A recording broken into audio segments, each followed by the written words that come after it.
In a rapidly evolving geopolitical landscape, the dynamics of military assistance and diplomatic relations are becoming increasingly critical.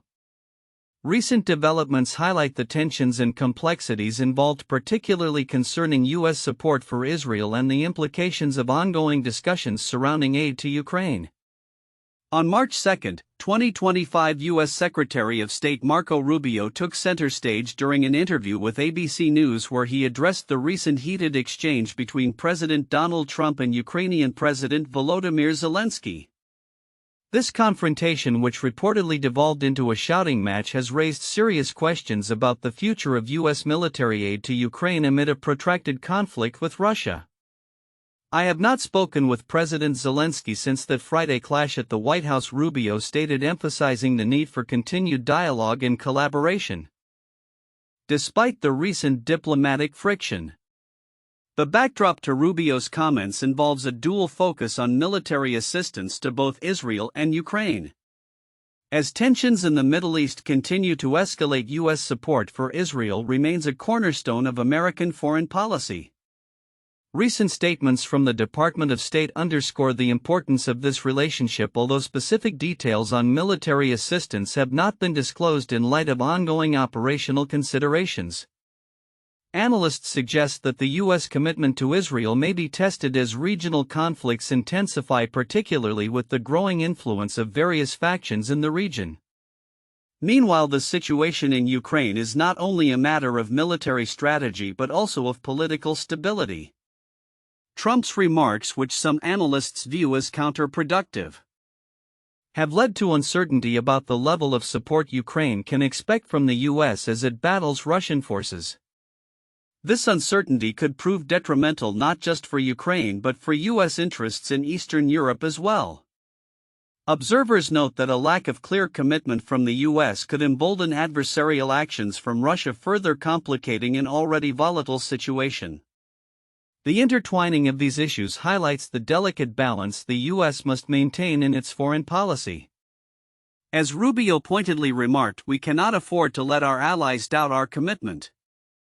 This sentiment reflects a broader understanding that U.S. military assistance is not merely about arms and resources, it is a signal of solidarity and a deterrent against aggression from hostile nations.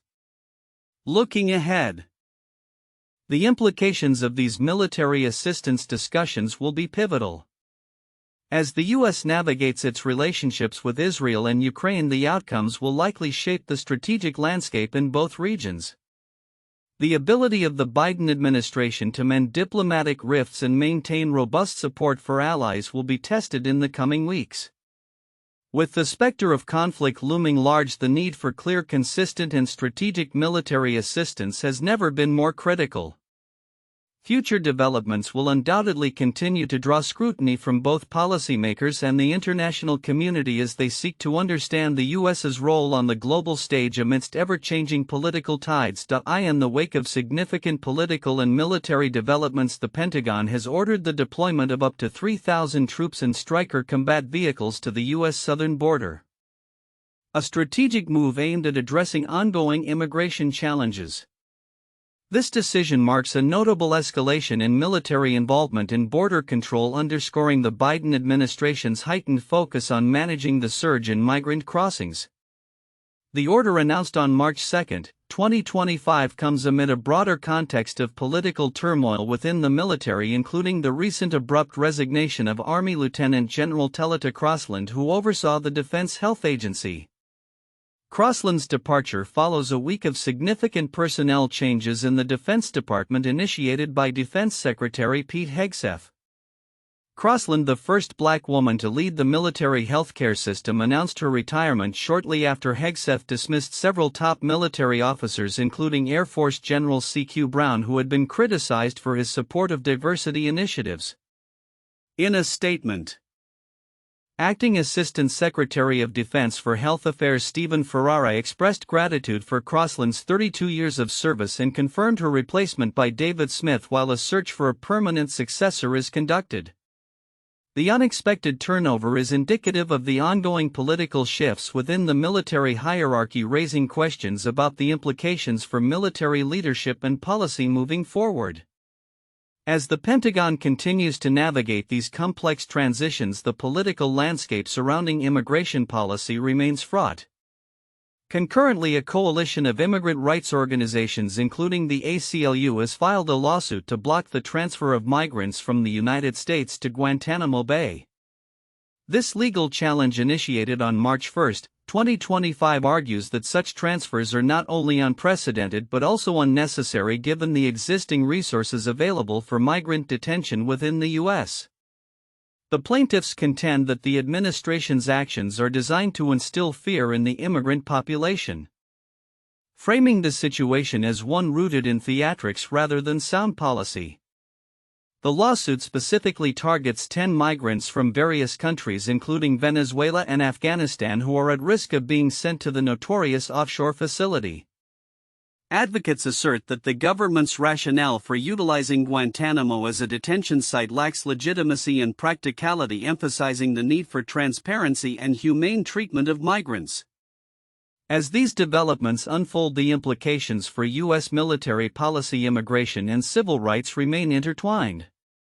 The combination of military readiness at the southern border and legal battles over migrant treatment reflects the complex and often contentious interplay of security and humanitarian considerations in contemporary U.S. governance. With the Biden administration facing mounting pressure from both sides of the aisle, the coming months are likely to witness continued scrutiny of military deployments and immigration strategies, highlighting the urgent need for coherent and compassionate policy solutions. As political dynamics evolve, the intersection of military authority and civil liberties will remain a critical area to watch. In a striking turn of events, Robert F. Kennedy Jr., the newly appointed Secretary of Health and Human Services, has found himself at the center of a public health controversy after a tragic measles outbreak claimed its first victim in the United States in a decade. Following his initial dismissal of the outbreak as not unusual, Kennedy has since issued a statement emphasizing that addressing the crisis is now a top priority for the Department of Health and Human Services (HHS). The outbreak, which has predominantly affected areas in West Texas and New Mexico, has already resulted in 100 reported cases, raising alarms among health officials who remember when measles was declared eradicated in the U.S. in 2000. The individual who died was a school-aged child who had not been vaccinated. This marks the first measles-related death since 2015, when an adult woman who was immunocompromised succumbed to the disease without a prior diagnosis. Kennedy's comments during a cabinet meeting earlier this week, where he stated there have been 4 measles outbreaks this year in this country. Last year there were 16. It is not unusual. We have measles outbreaks every year, drew immediate backlash. Critics accused him of downplaying the significance of the outbreak and its public health implications. In response to the ensuing criticism, he later clarified his position on social media, affirming the seriousness of the situation and expressing condolences to the affected families. "My heart goes out to the families impacted by the current measles outbreak in TX," he wrote, while also announcing that HHS had dispatched 2,000 doses of the measles vaccine to combat the outbreak. Kennedy's history as a controversial figure in health discussions, particularly regarding vaccines, further complicates the situation. While he has distanced himself from the anti-vaccine label, his past statements have raised concerns about his commitment to public health policies aimed at vaccination. During his Senate confirmation hearings, he assured lawmakers that he would not restrict access to vaccines, emphasizing the need for informed choices in public health. Meanwhile, the medical community continues to express alarm over the measles outbreak. Public health experts emphasize that the resurgence of measles is a direct consequence of declining vaccination rates, which have been exacerbated by misinformation. "We are witnessing the consequences of vaccine hesitancy," noted Dr. Anthony Fauci, director of the National Institute of Allergy and Infectious Diseases. "Measles is not just a childhood illness, it can lead to severe complications, including death." As Kennedy navigates this crisis, the implications of his statements and the actions of the HHS will be closely scrutinized.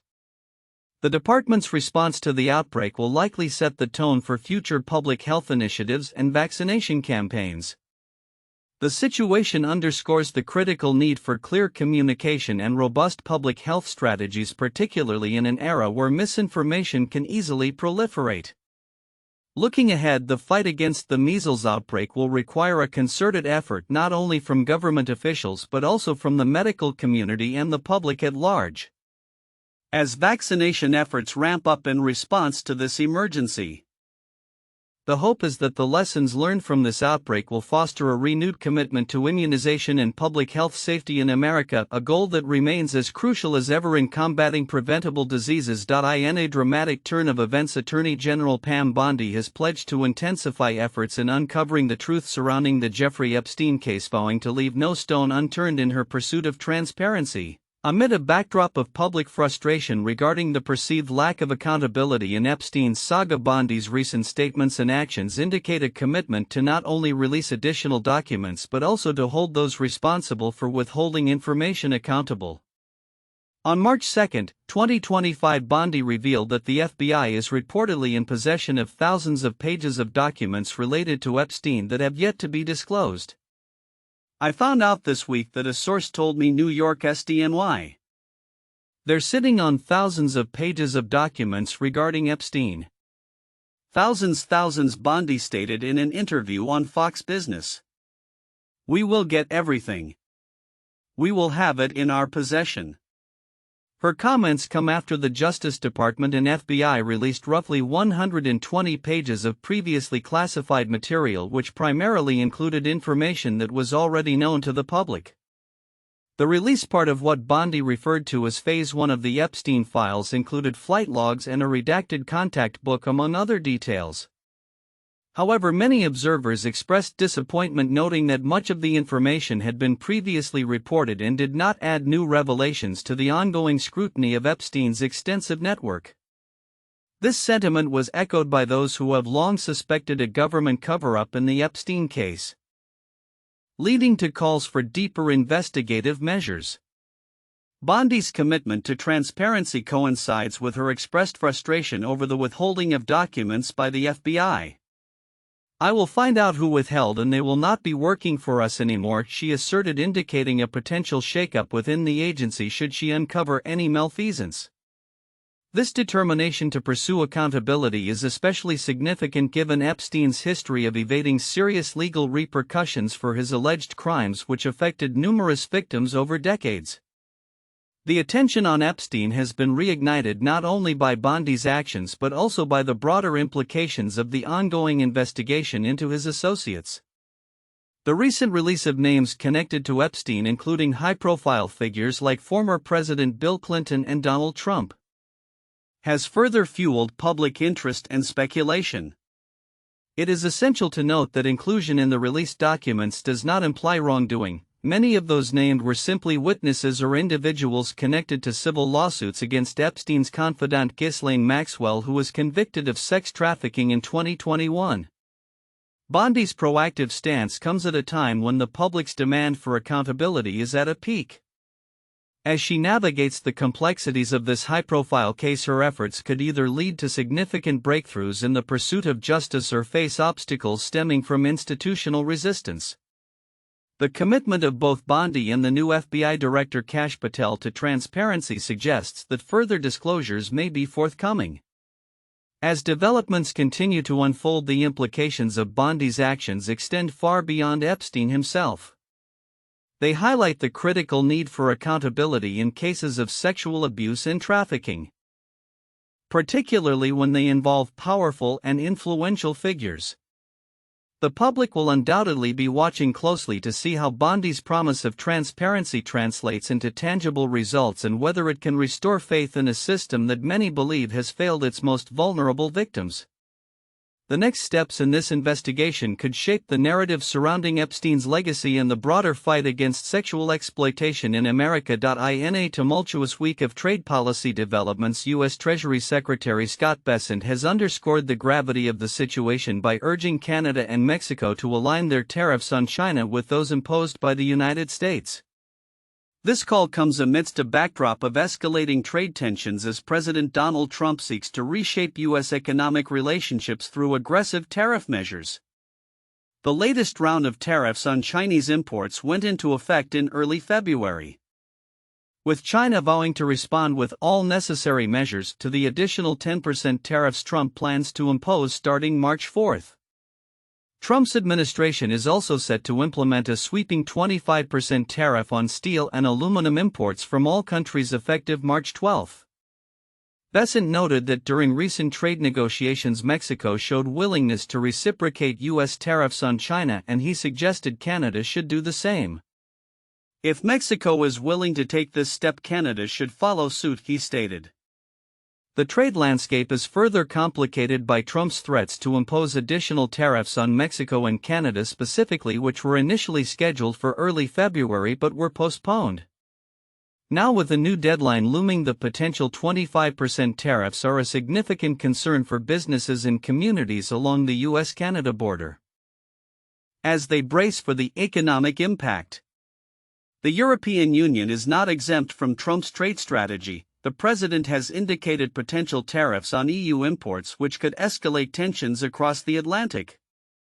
This broadening of Trump's tariff policy signals an intention to leverage trade as a tool for political leverage, aligning with his administration's long-standing approach to international relations. The economic repercussions of these tariffs are already being felt. A recent survey revealed that consumer confidence has declined significantly, reflecting fears of rising prices due to the trade policies. The Conference Board reported the largest drop in consumer confidence since August 2021, with inflation expectations rising to 6%. There was a sharp increase in the mentions of trade and tariffs, back to a level unseen since 2019, said Stephanie Gishard, a senior economist at the Conference Board. As manufacturers and retailers prepare for the imminent tariffs, companies like Walmart have expressed concerns about future price increases, particularly on imported goods from China. Meanwhile, American businesses are feeling the pressure, with many reassessing their capital expenditures in light of the uncertainty created by the tariff environment. On a related note, Bessent's recent comments also highlight a diplomatic misstep involving Ukraine's President Volodymyr Zelenskyy, who reportedly declined to sign a minerals deal with the U.S. This has raised eyebrows within the administration, with Bessent labeling it as one of the greatest diplomatic mishaps of all time. The fallout from this incident has led to a tense exchange between Trump and Zelenskyy, further complicating international relations at a time when economic diplomacy is crucial. As the March deadlines approach, all eyes will be on how Canada and Mexico respond to the U.S. tariffs and whether they will take reciprocal actions. The outcome of these negotiations will not only determine the future of trade relations within North America, but will also set the stage for a broader assessment of the global trade landscape under Trump's administration. The potential for escalating trade wars looms large, raising questions about inflation, consumer prices, and the overall health of the U.S. economy in the months to come. In a landscape marked by rapid political and economic shifts, recent executive actions by President Donald Trump have reignited debates surrounding national security, domestic production, and foreign imports. On March 2, 2025, Trump signed an executive order aimed at investigating U.S. imports of wood products, an industry he deems crucial for the nation's economic and industrial resilience. This order was coupled with another directive calling for the immediate expansion of American timber production, highlighting a renewed focus on domestic resource utilization. The executive order mandates Commerce Secretary Howard Lutnick to spearhead a comprehensive investigation into the implications of the current timber imports on national security. This inquiry will assess U.S. demand for timber and lumber, the capacity of domestic production to meet this demand, and the role of major foreign exporters. The implications of predatory trade practices that undermine U.S. competitiveness in the wood products sector will also be scrutinized. A report detailing these findings, along with potential policy recommendations, possibly including tariffs, will be submitted by late November. Trump's push for an investigation into lumber imports underscores a broader narrative of economic nationalism that has characterized his administration. By promoting policies that aim to bolster domestic production and reduce reliance on foreign sources, he is appealing to a base that prioritizes American jobs and industrial independence. "We have significant timber resources that have been left untapped," Trump stated, emphasizing the necessity of cutting bureaucratic red tape that he believes has hindered full utilization of these resources. On the same day, Trump's order to facilitate increased timber production indicated his commitment to altering regulatory frameworks that have long governed the industry. This dual approach not only aims to ensure that domestic supply can meet demand but also seeks to mitigate any national security risks associated with heavy reliance on imports. As Trump's administration continues to navigate these complex issues, the implications of these executive actions extend beyond economic considerations. They signal a potential shift in U.S. trade policy that could lead to heightened tensions with foreign suppliers, particularly those from countries that have historically dominated the lumber market. The upcoming report is expected to draw attention not only from industry stakeholders but also from international trade partners, as tariffs and new regulations could reshape existing trade relationships. In addition to these developments in the timber industry, the political landscape also sees ongoing changes, with Trump's cabinet nominees awaiting Senate confirmation. Among them, Lutnick's nomination as Commerce Secretary is particularly pertinent given his new role in investigating timber imports. His past experience and connections in the business world raise questions about how he will navigate the intersection of commerce and national security. As these events unfold, the focus will remain on the administration's ability to balance domestic economic interests with the realities of global trade. The outcomes of the lumber investigation and the subsequent policy recommendations may well set the stage for future economic strategies and international relations under the Trump administration. With the promise of increased timber production and a push for regulatory reform, the administration appears poised to redefine the dynamics of an industry that is crucial not only for economic stability but also for national security.